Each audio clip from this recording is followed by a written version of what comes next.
충격적인 일이 벌어졌습니다. 2025년 4월, 한국에 무비자로 많은 중국인들이 입국할 수 있다고 합니다. 고급 전문 인력을 가족까지 데려와서 정착할 수 있는 이칠 비자인데 중국인 노동자도 가능하다니 충격적이죠. 역시 한국은 중국의 속국이 맞는 것 같아요. 오늘 이야기를 통해 왜 중국인들이 귀화하지 않고 외국인인 상태로 한국에서 사는지 이유를 알아볼게요. 저는 상하이에 사는 20대 리우웨이입니다. 우리나라 속국인 한국에 갈 계획은 전혀 없었어요. 대학 졸업 후 상하이나 베이징의 기업에 취직하는 평범한 경로를 따를 예정이었습니다. 그런데 어느 날 고등학교 시절 친한 친구였던 샤오밍에게서 메시지가 왔어요. 웨이, 한국에 한번 와봐요. 여기 정말 좋아요. 당신도 분명 좋아할 거예요. 샤오밍은 2년 전에 한국으로 유학을 떠났습니다. 처음에는 단순히 언어 연수 프로그램으로 시작했는데 지금은 서울대 의대에 다니고 있다고 했어요. 중국인을 위한 수시 특별 전형으로 입학했다는 게 믿기지 않았습니다. 어떻게 의대에 갈 수 있었어요? 경쟁이 엄청나게 심하지 않나요? 그게 말이죠. 외국인 특별 전형이 있어서 가능했어요. 중국에서의 제 성적과 한국어 능력, 그리고 면접만으로 합격할 수 있었습니다. 한국 학생들이 보는 수능 시험을 볼 필요도 없었어요. 처음에는 샤오밍의 말을 반신반의했습니다. 우리나라에서는 의대에 들어가기 위해 얼마나 치열하게 공부하는지 알기 때문이죠. 하지만 샤오밍이 보내준 입학 요강을 보니 정말이었어요. 외국인 특별 전형은 정원 이외에 더 뽑는 거라서 입시원서만 넣으면 거의 들어갈 수 있다고 했습니다. 대학들이 경쟁률이나 입시 인원을 알려주지도 않는다니 투명성이 없어 오히려 우리에게 유리한 상황이었어요. 화교 전형도 있다고 들었어요. 그게 뭔가요? 제가 물었습니다. 네, 그건 정말 좋은 제도예요. 중국말 하나도 모르고 한국에서 태어나 한국에서 초, 중, 고등학교에 다닌 화교들도 특례로 고려대학교 의대 입학한 적도 있대요. 한 번은 수능 자연계 유일 만점자도 고대의대 수시에 불합격한 적이 있는데 화교 전형이 있다니까 우리에게는 너무 좋은 기회인 것 같습니다. 저는 눈이 커졌어요. 정말요? 그럼 저 같은 중국인에게는 정말 유리한 제도네요. 샤오밍은 웃으며 말했습니다. 의대를 가고 싶으면 선택지도 많아요. 서울대학교 의예과, 연세대학교 의예과, 가톨릭대학교 의예과, 성균관대학교 의예과, 울산대학교 의예과, 고려대학교 의과대학, 경희대학교 의예과, 한양대학교 의예과, 중앙대학교 의과대학, 아주대학교 의예과 등이 있으니까 고민하고 선택해보면 좋을 거예요. 다 훌륭한 학교들이고 각각 특색이 있죠. 그런데 저는 의학 말고 다른 분야에도 관심이 있어요. 법학 같은 거 말이에요. 제가 말했습니다. 아, 그것도 좋은 선택이에요. 한국에는 로스쿨 제도가 있어요. 미국처럼 학부 졸업 후에 진학하는 전문대학원이죠. 여기도 외국인 특별 전형이 있어서 우리에게 기회가 많습니다. 서울대, 고려대, 연세대 같은 상위권 로스쿨에도 중국인 전형으로 들어갈 수 있어요. 실제로 중국인 출신 한국 변호사들도 꽤 있습니다. 한중 무역이나 투자 관련해서 특히 인기가 많대요.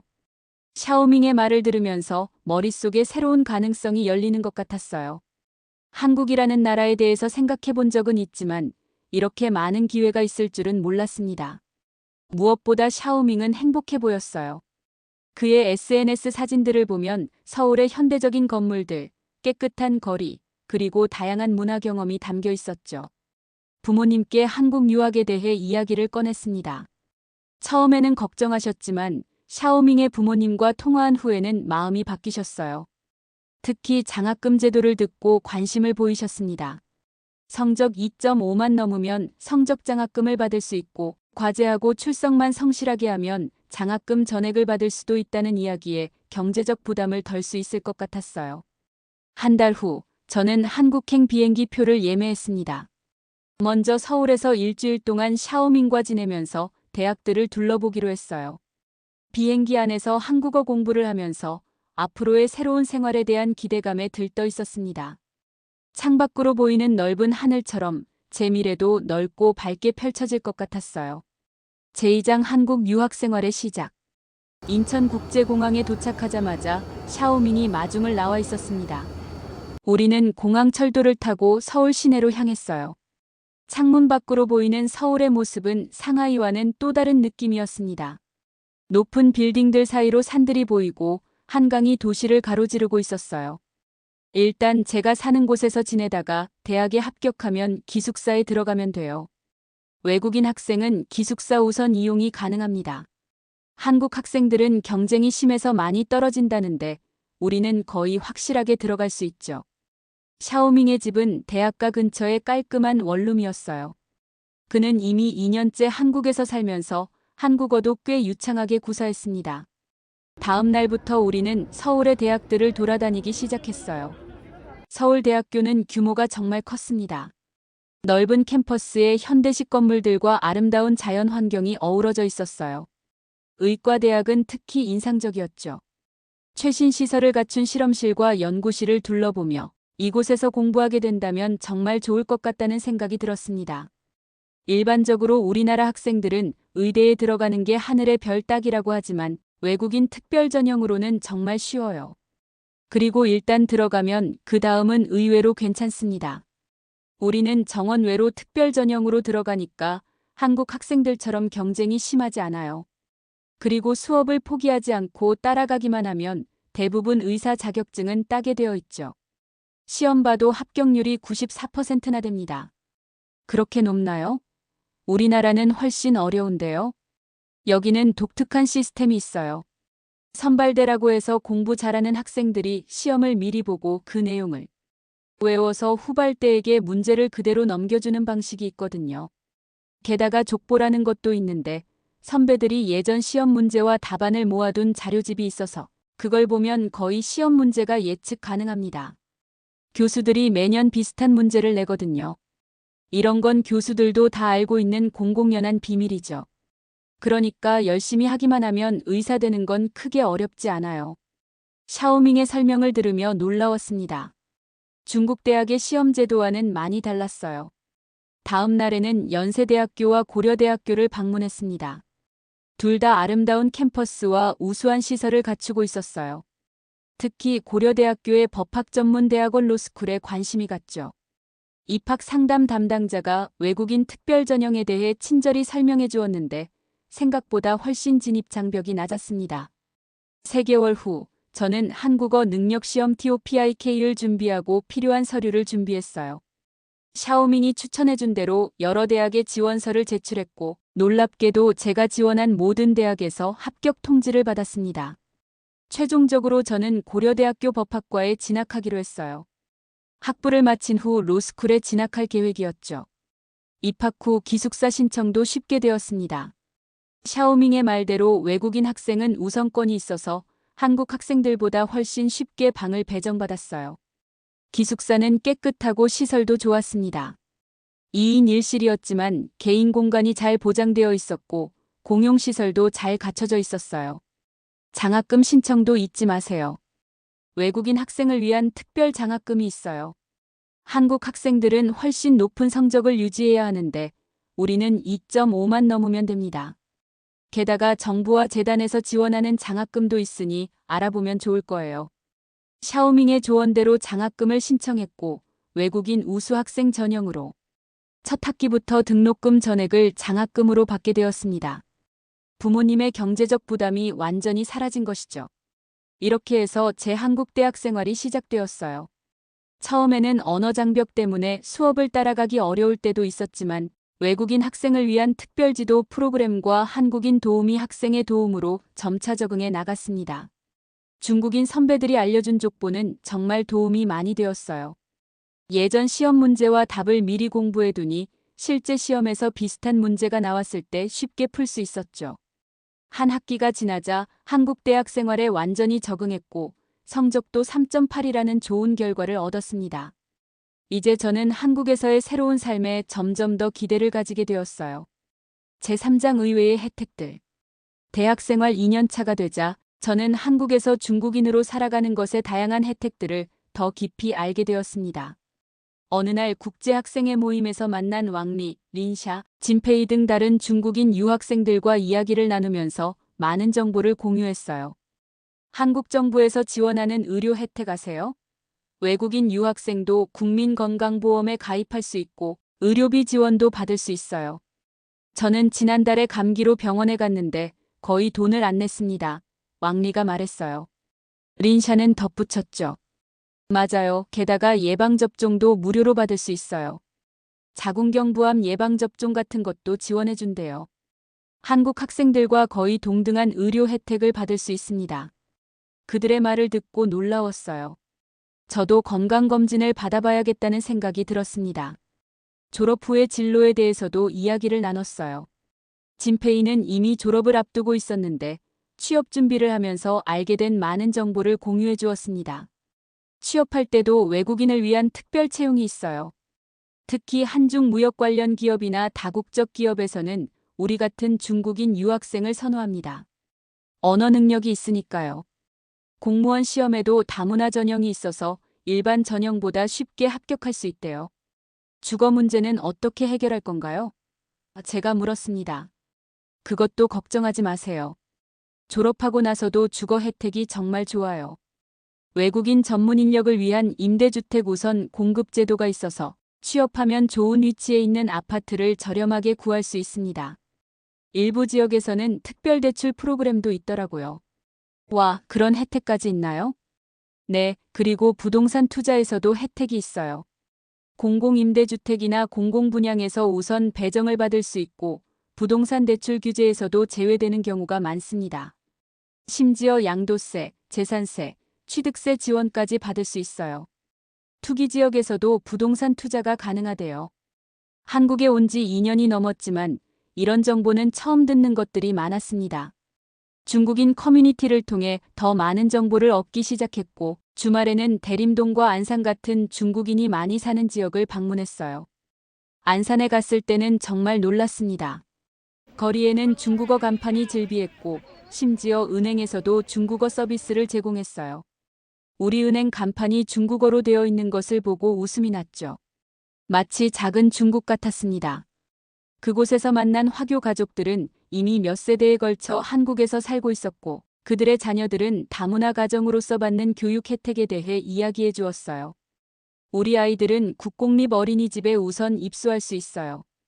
한국의 맞벌이 가정 아이들보다도 우선권이 있습니다. 학습지 지원, 학습비 지원은 물론이고 고등학교 등록금 할인, 장학금 지원도 받고 있죠.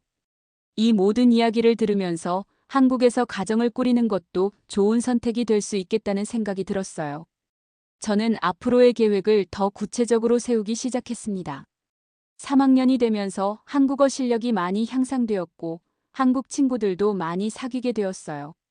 하지만 가끔은 한국 친구들이 우리 외국인 학생들이 받는 혜택에 대해 불만을 토로하는 것을 들었습니다. 자국민보다 외국인이 더 많은 혜택을 받는다는 이야기였어요.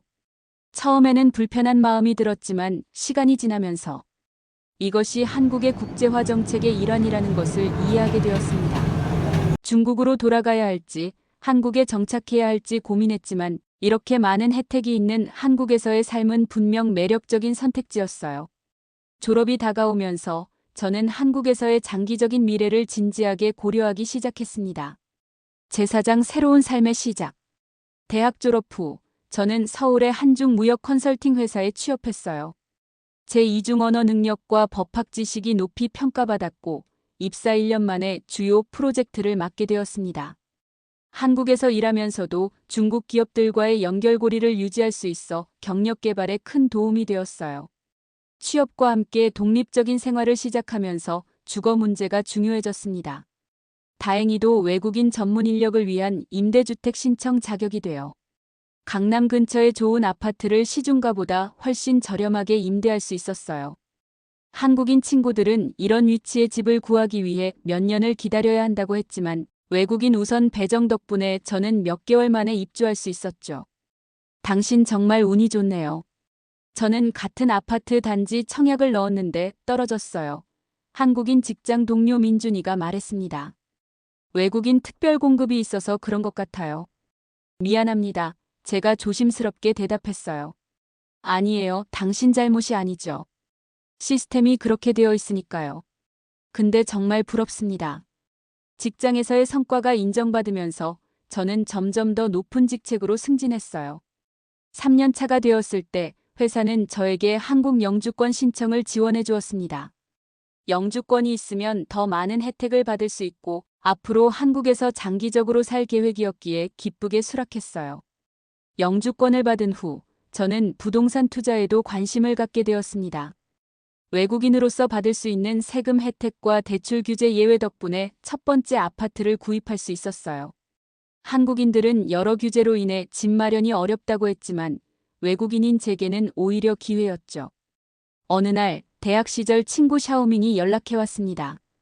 그는 이제 의사가 되어 서울의 유명 병원에서 일하고 있었어요. 웨이, 잘 지내요? 한국에서의 삶은 어때요? 정말 좋아요. 당신 덕분에 한국에 오게 되었는데 이제는 제 인생의 가장 좋은 선택이었다고 생각합니다. 우리는 만나서 저녁을 함께 했고 지난 몇 년간의 경험을 공유했어요. 샤오밍도 한국에서의 삶에 만족하고 있었습니다. 그는 최근 한국인 여자친구와 결혼 계획 중이었어요.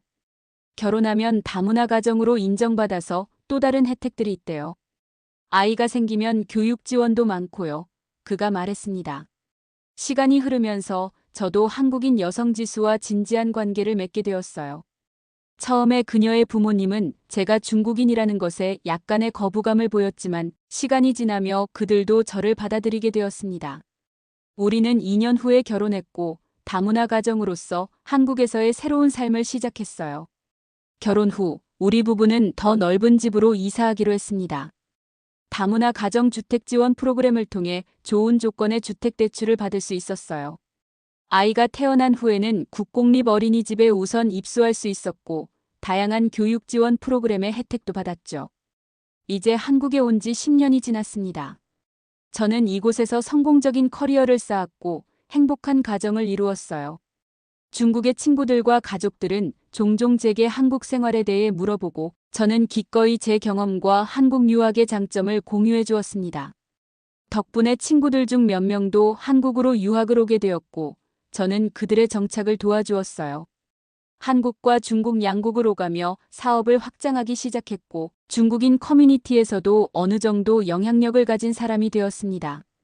저는 한국에서 살면서도 중국인으로서의 정체성을 잃지 않았고 오히려 두 문화의 장점을 모두 흡수하며 더 풍요로운 삶을 살게 되었어요.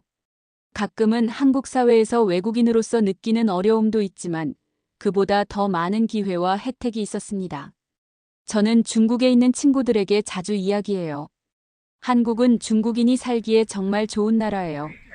여기에 와서 기회를 잡아보세요.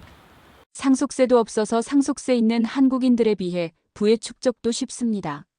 한국인의 자식보다 나의 자식, 나의 손주들이 잘 살 수 있는 미래가 보장되어 있어서 한국에서의 삶이 만족스럽다니까요. 나는 귀화를 하는 중국인들이 있을 것 같지도 않지만 한국에서는 꼭 귀화 없이 외국인으로 사는 걸 추천합니다. 오늘의 이야기 어떠셨나요? 한국은 자유민주주의 나라인데 세세하게 들여다보면 자국민의 혜택보다 다문화 혜택이 많네요. 이 중 80% 정도는 중국인, 조선족, 대만인 일테의 특정 국가를 위한 혜택처럼 보이기도 하네요. 우리나라 자국민 청년들은 2만 명이 헬조선을 외치며 이민을 갔다고 하는데요.